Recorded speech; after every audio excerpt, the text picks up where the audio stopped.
Тему, которую мы сегодня обсуждаем, действительно, мы считаем ее очень важной и значимой. Мы ее не случайно назвали «Кто заработает на патентованных мигрантах». С 1 июля вступили в действие изменения в закон об иностранных гражданах, в частности, изменения, касающиеся постановки, даже не столько постановки на учет, сколько, собственно, учета именно трудовых мигрантов. Да, это касается введения такой вещи, как патент, которая, по мнению Федеральной миграционной службы, призвана легализовать граждан, которые работают на территории России не в организациях, а у частных лиц. Соответственно, сегодня мы попытаемся ответить на вопрос, действительно ли эта норма нужна России, для чего она нужна нам, и самое главное, нужна ли она трудовым мигрантам.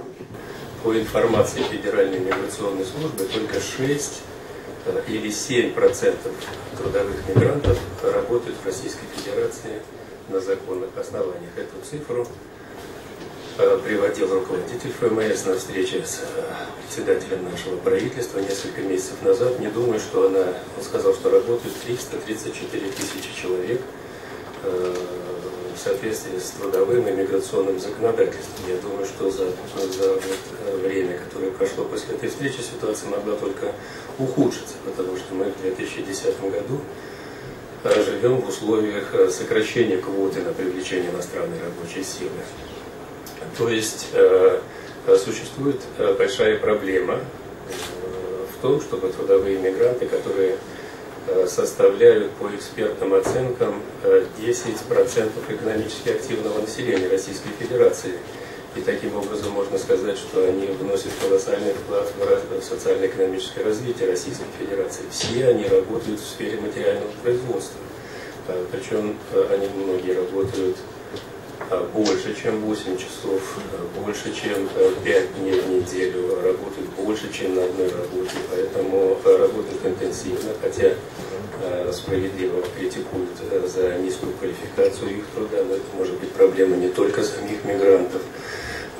И вот в этих условиях, когда люди приезжают сюда и вынуждены работать нелегально, появление вот такого инструмента, как патенты, которые позволят части мигрантам, которые работают у физических лиц, получить патенты и оплачивать налоги с доходов физических лиц в бюджет Российской Федерации.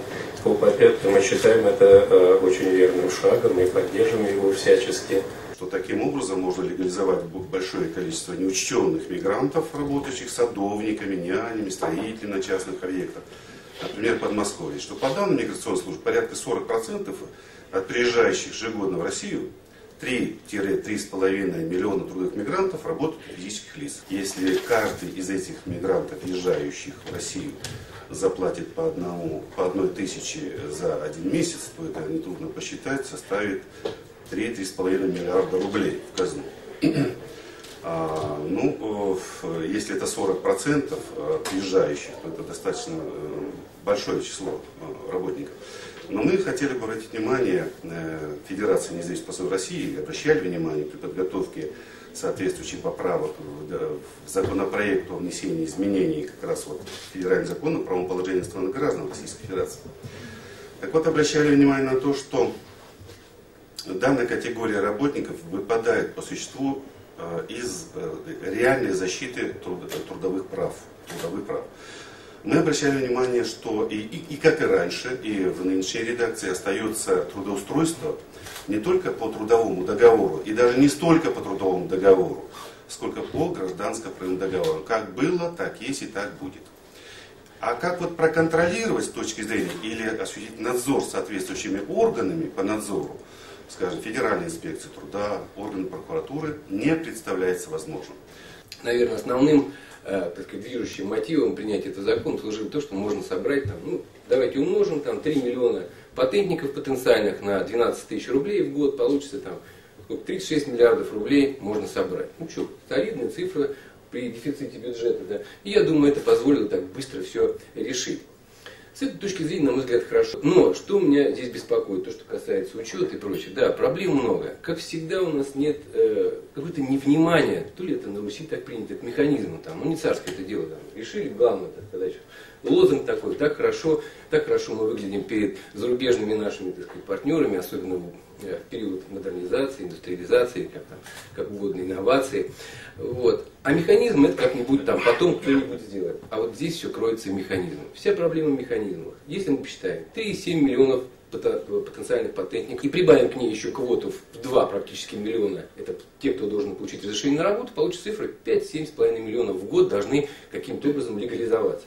И я вам должен сказать, что скорее всего это не под силам Федеральной миграционной службы. Ну представьте, приходит там, ну неважно, так сказать, там гражданин Таджикистана, Узбекистана, Армении, Азербайджана, кто угодно. Вот. К сожалению, молодежь уже слабо знает русский язык. Сколько надо было потребовать инспектору с ним решить вопрос, чтобы он правильно заполнил документы на русском языке. Это проблема. Это невозможно сделать. И я, в общем-то, так сказать, удивлен, когда Федеральная миграционная служба в новом законодательстве вот прописано, что личная явка его должна обязательно быть. Не справится, не готова, ни инфраструктурная, ни кадровая. Федеральная миграционная служба не готова. Вот как это будет делаться, для меня загадка большая. Значит, будут опять посредники, будут опять узкие фильтры, будут опять всевозможные нарушения. Вот эта боль, которая опять присутствует, ну неужели, так сказать, там, недостаточно того опыта, который был в 2007 год? Я думаю, что это будет все учтено. В законе написано, что патент можно продлевать не без явки Федеральной миграционной службы, а путем оплаты квитанции, получения квитанции там, в любом банке, оплатить на следующий месяц еще 1000 рублей. И вот эта квитанция будет являться продолжением как бы, легализации его дальнейшей, продолжением патента на следующий месяц. Ну, поверьте мне, опять как специалист в этой области, это квитанция на ничем не защищенный документ. Ее легко на ксероксе можно воспроизвести в любом количестве. А администрирование по банкам этих, то есть нет, в онлайновом режиме никто, милиционер на улице его остановит, и у него нет возможности проверить. Он ее сделал, подделал ли она настоящая. Вот эта проблема будет вторая, огромная проблема. Милиционер в любом случае может остановить, и он будет прав, 50% она будет поддельная. Порвет ее и скажет, что нет у тебя никакой квитанции, и не было никогда. Вот это опять вторая проблема, которую почему-то никто не видит и видеть не хочет. Когда говорим об ухудшении ситуации там, в межнациональных отношениях, повышении уровня ксенофобии, мы говорим о том, что количество прибывающих внешних мигрантов, оно таково, что город его не может переварить реально. И это создает самый негативный фон для городского сообщества. Патенты не решают эту проблему. Патент – это хорошая фискальная мера при привлечении финансовых средств. Как уже сказали вот многие выступающие до меня, с одной стороны, да, деньги мы получим, 36 миллиардов, да, примерно. А с другой стороны, права-то тоже не будут защищены людей, которые сюда приезжают. И мы имеем вот огромную массу трудовых мигрантов, которые находятся в Москве, которые, к сожалению, не имеют прав, к ней соответствующим образом и правоохранительные органы часто относятся правильно совершенно. И работодатели ни во что не ставят. Потом они приезжают некими такими друзьями, в кавычках, России, и что от этого получает кто? Я считаю, что система полностью не отрегулирована с внешней миграцией. Это не моя позиция, позиция правительства города, позиция мэра. И надо вносить очень серьезные изменения в законодательство, чтобы, с одной стороны, отдать приоритет внутренней рабочей силе, параллельно привлекать грамотных специалистов из-за рубежа, которых очень много у нас в разных совершенно государствах СНГ и дальнего зарубежья. Делать это надо совершенно осознанно. И работодатель должен в конце концов нести полную ответственность за тех людей, которых он привлекает. Они сами индивидуалы, которые должны бегать и отстаивать свои собственные права. Если ты привез людей, исходя из квоты, там, из чего-то, неси за них ответственность перед законом.